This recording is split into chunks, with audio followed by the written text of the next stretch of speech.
বিএনপির মধ্য এবং নিম্ন পর্যায়ের অনেক নেতাকর্মী নানা রকম অনিয়ম দুর্নীতির সাথে জড়াচ্ছেন। দখলবাজি, চাঁদাবাজি, বিএনপি নিজেই সেটা স্বীকার করে এবং তাদেরকে বহিষ্কার করেছে। তাতে এটা প্রমাণিত যে তারা এটাকে এন্ডোর্স করে এবং তারা ব্যবস্থা নেয়। নানা রকম উল্টোপাল্টা মন্তব্যের কথাও আমরা জানি। কিন্তু যখন বিএনপির সর্বোচ্চ পর্যায় থেকে এমন সব মন্তব্য করা হয় যেগুলো আসলে অন্তত 5 আগস্ট পরবর্তী সময়ে আমাদের রাজনীতির যে পেরিমিটার আমরা ঠিক করব, আমাদের লিবারেল ডেমোক্রেসি, তার বাইরে চলে যায়, বিএনপির উচিত এই ব্যাপারগুলোতে সতর্ক থাকা। এটা একেবারে খুবই খুবই জরুরি ব্যাপার। বিএনপির নেতাদের, সিনিয়র নেতাদের অন্তত মুখের লাগাম টানা উচিত বলে আমি মনে করি। বেশ কিছুদিন ধরেই এই ঘটনাটা ঘটছে, আমি ওগুলার খুঁটিনাটি তুলে আনছি না। বেশ কয়েকজন সর্বোচ্চ পর্যায়ের নেতার মন্তব্য নিয়ে তীব্র সমালোচনা এবং বাদানুবাদ হয়েছে, শোকজ করা হয়েছে, এগুলো ঘটেছে। সম্প্রতি দুজনের দুটো মন্তব্য, জনাব মির্জা আব্বাসের এবং জনাব হাবিবুর রহমান হাবিবের মন্তব্য নিয়ে কয়েকটা কথা একটু বলা দরকার। জনাব মির্জা আব্বাস বলেছেন, আগের সরকার শেখ হাসিনা বাংলাদেশের 12টা বাজিয়ে দিয়েছে আর এই সরকার বাংলাদেশের 24টা বাজিয়ে দিয়েছে। ভেতরে পড়ে দেখলাম মানে এই সরকার শেখ হাসিনার চাইতেও দেশকে খারাপ জায়গায় নিয়ে গেছে। এটা একটা মন্তব্য। জনাব হাবিবেরটাই আসলে বেশি আলোচিত হয়েছে, আমি সেটাতেও আসবো। এখন শেখ হাসিনার চাইতেও খারাপ হয়ে গেছে এই সরকার, এই ধরনের মন্তব্য আমরা করব কিনা? এই সরকারের অনেক সমালোচনা আছে, আনডাউটেডলি। এই সরকার অনেক কিছু করতে পারেনি, যা যা করার ছিল। এমনকি বিএনপির সাথেও তার বিমাতাসুলভ আচরণ আছে বলে আমি মনে করি। আমি নিজে সেটা ব্যাখ্যা করেছি একজন অ্যানালিস্ট হিসাবে, কোনো সন্দেহ নাই। কিন্তু এই জায়গায়ও বিএনপির সর্বোচ্চ পর্যায়ের একজন নেতা এই সরকারকে আওয়ামী লীগের চাইতে খারাপ এই পর্যায়ে নিয়ে যেতে পারেন কিনা, নেওয়া উচিত কিনা, সেটা নিয়ে প্রশ্ন হওয়া দরকার আছে। জনাব আব্বাস আগেও আমি যতদূর মনে করতে পারি একই ধরনের মন্তব্য করেছেন। আমরা একটা কথা খেয়াল রাখবো, এই সরকারকে বিএনপিও কিন্তু স্টিল অন করে। বিএনপি এই সরকারকে এখনো ডিনাউন্স করেনি যে আমরা এই সরকারের সাথে নেই। তাই যদি হয়, এই সরকারের সমালোচনার ধরনটাও এমন হতে হবে যেটা এই সরকারকে শুদ্ধ করা, ঠিক করার জন্য। এটা এমন কিছু হয়ে যাওয়া উচিত না যেটা বিরোধীরা হাতে অস্ত্র তুলে দেয়।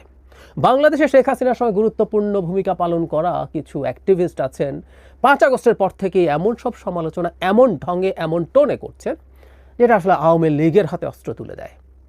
আমরা সমালোচনা করে, আমি প্রচুর সমালোচনা ডক্টর ইউনূসের করেছি, সেই সূত্রে এনসিপির করেছি, অন্যান্য দলেরও করেছি, কিন্তু ডক্টর ইউনূসের এই সমালোচনা নিয়ে আমি পজিটিভ রিয়াকশন পাইনি, এটা ট্রু। কিন্তু একই সাথে আমি এই কথা সবসময় বলার চেষ্টা করি যে এই সরকারটাকে আমরা ওন করি। সুতরাং ডক্টর ইউনূসের সরকার হাসিনার চাইতে খারাপ হয়ে গেছে, এই মন্তব্যগুলো ঠিক না, কোনোভাবেই ঠিক না। এই মন্তব্যগুলো আসা উচিত না। এই সরকার সব শেষ পর্যন্ত সব ব্যর্থতার পর এখনও ইলেকশনের পথে আছে এবং ইলেকশনটা করে দিয়ে তারা যদি যেতে পারেন, উইল বি ফাইন। এই সময় পর্যন্ত এই সরকারের পাশে থাকা উচিত, যতদিন না অন্তত সরকার ইলেকশনকে পিছিয়ে দিতে চায় বা বাতিল করে দিতে চায়, ঝুলিয়ে দিতে চায়, এই রকম কোনো কিছু যদি সামনে না আসে।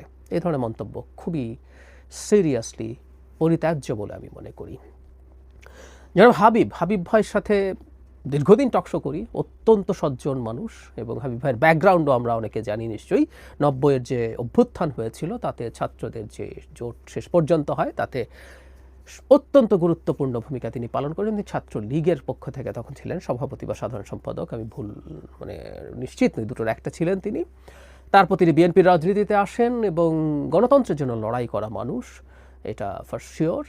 কিন্তু তিনি সম্প্রতি একটা কথা একটা আলোচনা সভায় বলেছেন, কথাটা স্লোগানে বললে একটা কথা, যেমন ধরি আমরা ট্রেডিশনালি আমাদের স্লোগানে অনেক অ্যাগ্রেসিভ কথাবার্তা বলতে শুনি। আমি আগে হাবিব ভাই কি বলেছেন সেটা একটু জেনে নেই। আমরা অনেকে খেয়াল করেছি, তার একটা ভিডিও ছড়িয়ে পড়েছে, সেখানে তিনি বলছেন নৌকার ধানের শীষ, 2 সাপের একই বিষ। অত্যন্ত অফেন্সিভ কথা। হাবিব ভাই এটা শুনে খুব ক্ষুব্ধ হয়েছেন, ক্ষুব্ধ হওয়ার কথা, কোনো সন্দেহ নেই। এর আগে কিছুদিন আগে পাথর দিয়ে যখন একজনকে হত্যা করা হলো, তখন ঢাকায় সাধারণ স্টুডেন্টরা, এগুলো জামাত শিবির, আমরা সাধারণ স্টুডেন্ট দেখলেই এটা জামাত শিবির হিসেবে পড়ে নেব, তারা মিছিল বের করেছে, আওয়ামী লীগ গেছে যেই পথে বিএনপিও যাবে সেই পথে। বিএনপিকে আওয়ামী লীগের সাথে মিলিয়ে ফেলার একটা প্রবণতা দেখতে পাচ্ছি আমরা। বিএনপির বিরোধীরা রাজনীতি করবে, বিএনপি চাঁদাবাজি করে, বিএনপি নিজেদের মধ্যে এত খুনাখুনি করেছে, বিএনপি আসলে দেশে সুশাসন হবে না, বিএনপি আগে এই করেছিল, সব কিছু রাজনীতিতে আসলে আসবে। একটা দল তার প্রতিপক্ষ, তার প্রতিদ্বন্দ্বী যে আছে তার সমালোচনা করবে, তার ভুলগুলো তুলে ধরেই তো সে নিজকে বেটার দাবি করবে, এগুলো ঠিক আছে। কিন্তু বিএনপিকে আওয়ামী লীগের পাল্লায় ফেলার একটা প্রবণতা দেখছি, এটা বিভৎস, এটা নোংরা, এটা অন্যায়। আওয়ামী লীগের মতো একটা মাফিয়া দলের সাথে বিএনপিকে তুলনা করা। যাই হোক, এটা শুনে হাবিব ভাইয়ের খারাপ লেগেছেন। তারপর তিনি যেটা বলেছেন এটা বিভৎস, কিন্তু উনি যে মিন করেছেন আমরা সেটা বলবো না। উনি বলেছেন যেরকম কেউ যদি বলে হাতের কাছে দা ছুরি কুড়াল যাই পায় তার জিহ্বাটা কেটে কালো কুত্তাকে খাইয়ে দিতে হবে, মামলা হলে তার নামে হোক। এখন হাবিব ভাই কি রিয়ালি এটা মিন করেছেন? আমি মনে করি না উনি এটা করেছেন, এটা আহ্বান করেছেন। ওই যে আমরা মিছিলে একসময় বলতাম অমুকের চামড়া তুলে নেব আমরা, অমুকের চামড়া তুলে নেব আমরা বলতে কি আমরা আসলে মিন করে গিয়ে তার চামড়া তুলে নিয়ে আসবো? কিন্তু মিছিল আমাদের এই ধরনের অ্যাগ্রেসিভ স্লোগান হয়েছে এবং আমরা ধরে নিয়েছি আমাদের গণতান্ত্রিক ব্যবস্থায় আমরা এটাকে অ্যাকসেপ্ট করি, এটাকে খুব ভায়োলেন্ট কিছু হিসাবে নেই না। কিন্তু রাস্তার স্লোগান আর একটা আলোচনা সভায় বলা কথা কি একই? দ্বিতীয় কথা হচ্ছে রাস্তায় আমরা এই ধরনের স্লোগান আর দেব কি না, এসব নিয়েও আলাপ আসতে পারে 5 আগস্ট পরবর্তী সময়ে। সো যারা হাবিবুর রহমান হাবিবের যে বক্তব্যটা সেটাকে নিছক রাজনৈতিক রেটরিক হিসাবে নেব, নাকি এটা কিছুটা হলেও এক ধরনের ভায়োলেন্সকে উস্কে দেওয়ার সম্ভাবনা আছে সেভাবে দেখব। ধরে নিলাম এই স্লোগান দেওয়ার পর জিহ্বা কেটে কুকুরকে খাওয়ালো না, কিন্তু এই সম্ভাবনা তো আছে যে এটা দিয়ে উত্তেজিত হয়ে বিএনপি নেতাকর্মীরা তাদের সামনে যদি এই ধরনের স্লোগান আবার কেউ দেয়, তার উপরে ভায়োলেন্ট হয়ে ওঠা সম্ভাবনা আছে। ইনফ্যাক্ট এটা খুবই উস্কে দেওয়ার মতো স্লোগান। কিন্তু আমরা প্রায় একটা কথা বলি, উস্কানি থাকলেও, ভার্বাল উস্কানি থাকলেও কেউ কোনোদিন কাউকে ফিজিক্যালি অ্যাটাক করতে পারে না। Full stop. এটা নিয়ে আমরা আসলে কোনো রকম কোনো আলোচনাই করতে চাই না যে আমাকে নিয়ে এত খারাপ কথা বলেছে দলকে নিয়ে, তাই আমি মাথা ঠিক রাখতে পারি নাই তাই এটা করে ফেলেছি। না, এটা করা যাবে না। ফলে এই ধরনের স্লোগানও কাউকে কোনো না কোনো ফর্মের, আমি এত ভায়োলেন্ট কিছু না, মাচ লেস ভায়োলেন্ট কোনো ভায়োলেন্সে ইন্সপায়ার করতে পারে। এই ধরনের বক্তব্য অত্যন্ত কঠোরভাবে নিয়ন্ত্রণ করা দরকার বলে আমি মনে করি, আমি বিশ্বাস করি। একটা কথা বিএনপিকে মনে রাখতে হবে, বিএনপি কিন্তু খুবই সার্ভেলেন্সের নিচে আছে, বিএনপি মাইক্রোস্কোপের নিচে আছে, বিএনপি ধারণা করতে পারছে না হয়তো। দেশের ভেতরে তার প্রতিদ্বন্দ্বীরা তার প্রতিটা খুঁটিনাটি তথ্য জনগণের সামনে যেমন তুলে ধরবে, তারা বহির্বিশ্বের কাছেও তুলে ধরবে। বিএনপি যখন ক্ষমতায় আসতে চায়, বিএনপি ক্ষমতায় আসবে একটা ফেয়ার ইলেকশন হলে, কোনো সন্দেহ নেই। কিন্তু সেই বিএনপি এসে কি করবে না করবে এই ধরনের একটা ন্যারেটিভ তারা তৈরি করতে চায়, সেটা তারা করছে। হাবিব ভাইয়ের এই বক্তব্যটা ছড়িয়ে দিয়ে প্রত্যেককে মোটামুটি একই ধরনের আলাপ তোলার চেষ্টা করছেন। ক্ষমতায় আসার আগে এই ধরনের কথা বলছেন, ক্ষমতায় গেলে তারা না জানে কি করেন। এটা বহির্বিশ্বেও যাচ্ছে। আমি জানি না বিএনপির এই সর্বোচ্চ পর্যায়ের নেতারাও এভাবে এগুলো দেখছেন কিনা। খুব জরুরি। বহির্বিশ্ব দেখছে বললে আমরা শেখ হাসিনার মতো নিশ্চয়ই বলবো না বহির্বিশ্ব দেখছে তো কি হয়েছে, এটা আমাদের দেশ, আমরা আমাদের মতো করবো না। এটা আমাদের মতো হয় না। পৃথিবী খুবই কানেক্টেড নাও এর এই। সো এটা ম্যাটার করে অন্য দেশ, অন্যরা শক্তিশালী দেশগুলো তারা কিভাবে কি দেখছে।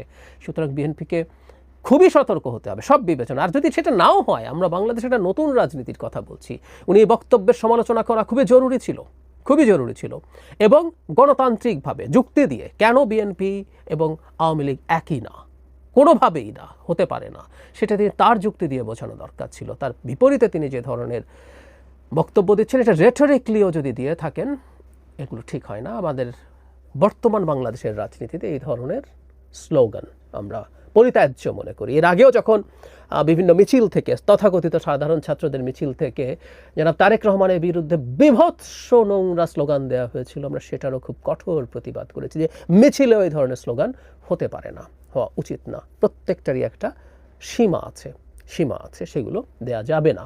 এটা একদম আমাদের এই বিদ্যমান রাজনৈতিক প্রেক্ষাপটে, বর্তমানে আমরা রাজনীতিকে যেভাবে দেখতে চাই সেখানে এটা হতে হবে। বটম লাইন, শুরুতেই বলেছিলাম, বিএনপির মধ্যনিম্ন পর্যায়ের লোকজন যা করছে সেটাও আমরা নিন্দা করি, কিন্তু বিএনপির সর্বোচ্চ পর্যায়ের মানুষ যারা তাদের দলের নীতি নির্ধারণে প্রভাব বিস্তার করেন, যারা এমপি হবেন, মন্ত্রী হবেন, গুরুত্বপূর্ণ পদে যাবেন, তাদের মুখে লাগাম দেয়া খুব জরুরি। এই দুজনের বাইরেও কয়েকজন নানা রকম মন্তব্য করে তীব্রভাবে সমালোচিত হয়েছেন। আমি আশা করি বিএনপি এই ব্যাপারটা খুব সিরিয়াসলি কগনিজেন্সে নেবে।